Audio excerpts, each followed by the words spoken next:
Anthony Albanese's big day in Beijing. Face to face once again with one of the world's most powerful and consequential leaders. Prime Minister Albanese, welcome to China again. And congratulations again on your re-election. Thank you, Mr. President. This is my 8th visit to China, but my 2nd as Prime Minister, and I appreciate very much your hospitality. It's quite understandable that he wants to bed down relations with China. It's also understandable up to a point that he's meeting Mr. Xi again before he's met Mr. Trump, because Mr. Trump cancelled on him.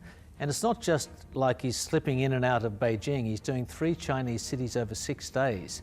So that's a statement beyond just the stabilisation of relations. President Xi and the Prime Minister seemingly on a unity ticket, aware they have Washington's attention, demonstrating how strategic competitors and trade partners can work together. With joint efforts from both sides, the China-Australia relationship has rose from the setback and turned around, bringing tangible benefits to the Chinese and Australian peoples. That approach has indeed produced very positive benefits for both Australia and for China. Trade is now flowing freely to the benefit of both countries and to people and businesses on both sides. 10 years ago, if you'd asked me, I would have said that the US was a predictable power, China an unpredictable power. Now it's the complete opposite. China is a predictable power, and frankly not in good ways, many good ways for Australia. The US is unpredictable. Trump makes a fetish of that. And that means in both our relations with our biggest economic partner and our biggest security partner, we're going to have a higher tolerance for conflict because we're going to have problems with both of them. The Chinese president is well aware that America is watching closely as the pressure has ramped up on traditional alliances.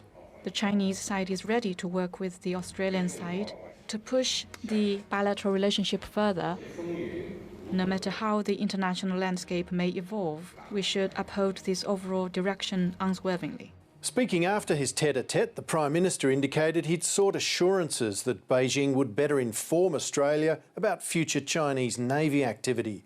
A small win for the PM on a touchy military flashpoint, but not one the opposition is likely to give him much credit for. Susan Lee insists the PM should have prioritised Donald Trump over Xi Jinping. The problem here is that there hasn't been a meeting between Prime Minister Albanese and President Trump. There's a growing list of issues in the relationship, but that meeting has not taken place. It is urgent, it is important, and it matters to Australia's peace and security. But the Prime Minister appears to be putting into practice a version of foreign and trade policy that he believes puts Australia first, regardless of what powerful allies might think. I think, Mr. Albanese is making it clear that he's going to do it this way. He's not putting relations on China on hold just to cultivate a good atmosphere with Mr. Trump. Wonderful to be here, Mr. President. And 7:30's political editor Jacob Greber joins me now. Jacob, lots of ceremonies, some pomp on display, even a lunch. How does all of this play here in the US? How does it play? A very consequential meeting and day indeed, Sarah, for our Prime Minister. He's on that stage, he's incredibly visible. As you just mentioned, there's the formal, carefully stage-managed interaction between the two. And then after that, they had a lunch with the First Lady, Xi Jinping, that's Peng Liyuan, I hope I've said that right, I probably haven't. And of course, Jodie Hayden, the Prime Minister's fiancée. That's an indication of how this is gone to a more intimate level. That is a very significant thing. It does tell you that both sides are not shying away from that level of interaction. Underlying it, of course, Xi Jinping talking about sharing common ground while sharing differences. That is a sentiment the Prime Minister endorsed. So that does mean you can have tough conversations. It's not really clear whether China or whether Xi Jinping gave the Prime Minister what he was looking for on this issue of the Navy in the Southern Ocean. And likewise, the Prime Minister appears not to have been pressed on the Port of Darwin issue. So those are those difficult things that are sitting underneath what is a much more heavily emphasised economic relationship. So that's obviously there's going to be a lot to talk about over the next few days in terms of economics, in terms of trade. I know that the government sent out Penny Wong last week at ASEAN to talk about the threatening build-up of the Chinese military. But Albanese is all about trade. What actually should we expect next? I should say his expressions today were principally about trade. What do we expect for the rest of the trip? After another banquet, he'll need to go for a long walk and work some of that off. He goes to Chengdu, which is a major industrial city in China's west. And the key point about that part of the visit is this is where Chinese industrial policy, really on steroids, is on full display. And China would love to further integrate Australia into that. Now, that brings us very directly into an economic challenge with the United States, which has also sought to deepen the trade links, the critical mineral links, all those things that are part of the Western economy, to separate China out from that. And that is going to be the challenge for the Prime Minister going forward. And of course, it comes on top, Sarah, of this growing pressure out of Washington for Australia to be more assertive about its defence posture. Taiwan, of course, sits underneath all of that. The Americans want us to spend more money on defence. And that's something China will have told, or presumably have urged the Prime Minister not to do. All right, Jacob, we'll check in with you as the trip goes on. Thank you very much indeed. Now, while Australia manages its very careful diplomacy with China, as we saw there, the opposition wants stronger commitments from the government to the US military in the region. Shadow Defence Minister Angus Taylor joined me a bit earlier. Angus Taylor, welcome to 7:30. Good to be with you, Sarah. Now, Xi Jinping today urged the Prime Minister to maintain the renewed Australia-China relationship. He said, no matter how the landscape may evolve, that's clearly a reference to the US. Is there an opportunity for Australia here to exploit the chaos created by the America First trade policies?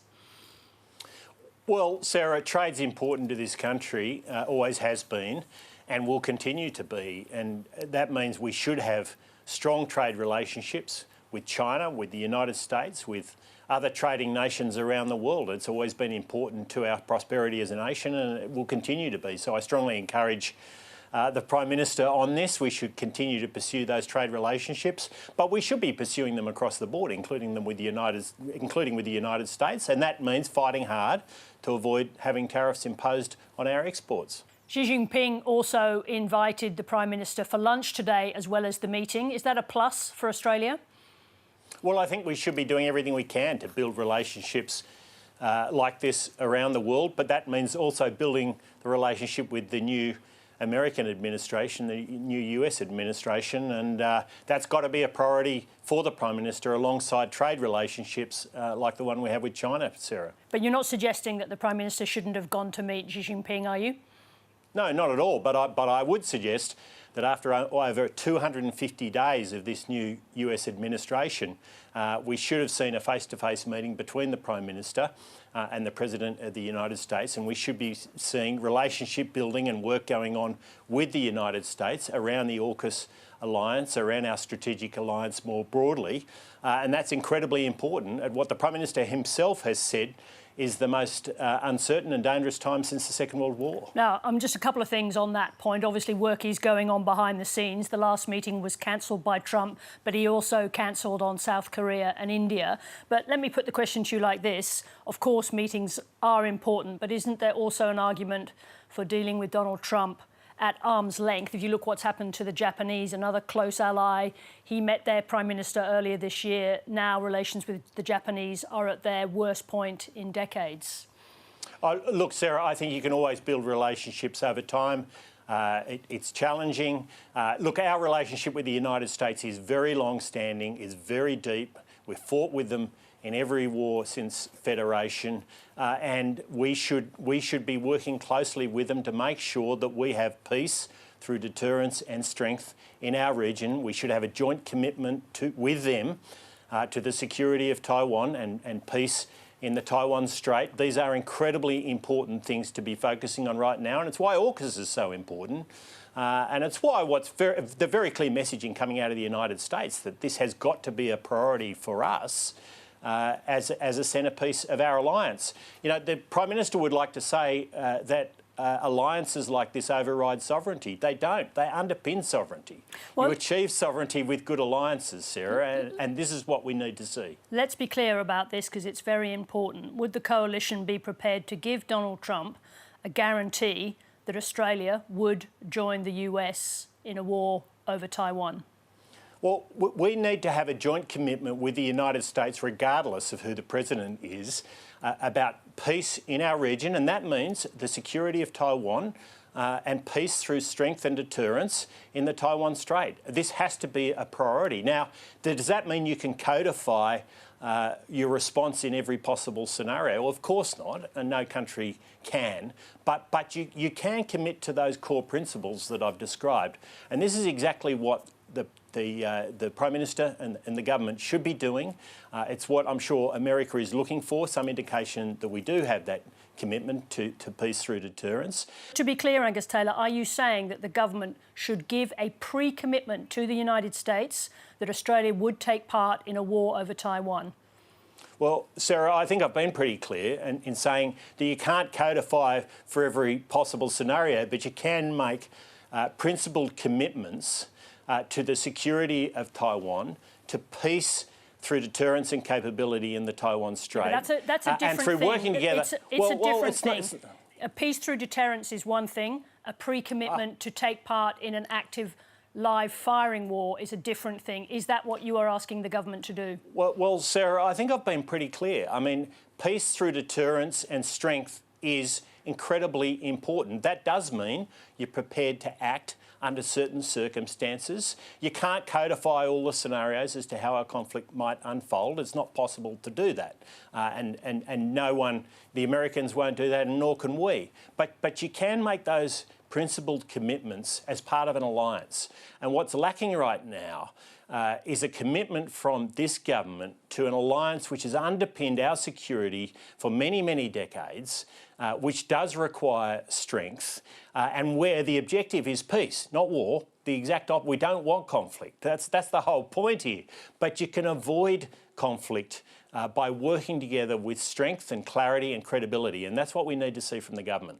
Would that include a pre-commitment to commit either the AUKUS subs or Virginia-class subs when and if they're delivered to Australia? Would that be included in what you're asking for? Well, what I am saying is there needs to be a commitment, a joint commitment between the United States and Australia to peace through deterrence and strength, and that means working together very closely in the Taiwan Strait to the security of Taiwan. And that commitment should underpin what we are doing in AUKUS. It should underpin our purchase of the Virginia-class submarines, and it should underpin an increase in our defence spending to at least 3%, and the investments that go alongside that, the investment in joint facilities here in Australia, in the north, at Tyndall, at Darwin, Townsville, and the new submarine bases, as well as the upgrades in Osborne and Henderson. All of this has to be part of that package. Now, I don't see any evidence that the government is making progress on that package and that underpinning set of principles to our alliance. So if I can refer to the reporting that came out of the United States recently, which refers to a series of meetings between defence officials in the US and defence officials in Australia, where that question was asked about a pre-commitment to joining America in a war over Taiwan. You think the answer to that question should be yes? Well, I think I've already answered that question. We can't codify every scenario, but we can commit to what I've just described, to the security of Taiwan, which is so crucially important to the Indo-Pacific, to making sure the Taiwan Strait remains a place of peace. And we're only going to achieve that by making sure that we have the strength jointly and the credibility to ensure and underpin that peace. So look, these are the commitments that need to be made, Sarah.